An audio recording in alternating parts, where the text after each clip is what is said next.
Breaking news, اداکارہ نمرا خان کی دوسری شادی صرف 4 ماہ میں ختم ہو گئی۔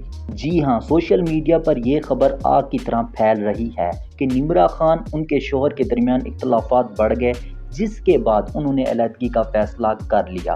نمرا خان نے کچھ ماہ قبل ہی دوسری شادی کی تھی، جس کی تصویر بھی کافی وائرل ہوئی تھی۔ نمرا خان پاکستانی ڈرامہ انڈسٹری کا جانا مانا نام ہے۔ بے وفا اور ڈولی ڈارلنگ جیسے ڈراموں میں نظر آ چکی ہیں۔ یہ ان کی دوسری شادی تھی۔ پہلی شادی کے بعد بھی وہ کافی عرصہ سنگل رہیں اور پھر دوبارہ گھر بسانے کا فیصلہ کیا۔ خبر سامنے آتے ہی مداحوں کی جانب سے ملا جلا رد عمل آیا۔ کچھ لوگوں نے افسوس کا اظہار کیا، جبکہ کچھ نے کہا یہ ذاتی معاملہ ہے۔ ابھی تک نمرا خان یا ان کے سابق شوہر کی طرف سے کوئی آفیشیل بیان سامنے نہیں آیا۔ سوشل میڈیا پر لوگ سوال کر رہے ہیں کہ آخر اتنی جلدی کیا ہو گیا تھا؟ آپ کے خیال میں شادیوں کا اتنا جلدی ٹوٹنا کیوں بڑھ گیا ہے؟ کیا یہ پریشر ہے، غلط فہمیاں ہیں یا کچھ اور؟ کامنٹ میں اپنی رائے ضرور دیں اور ویڈیو کو لائک کریں۔ مزید اپڈیٹس کے لیے چینل کو سبسکرائب کرنا مت بھولیں۔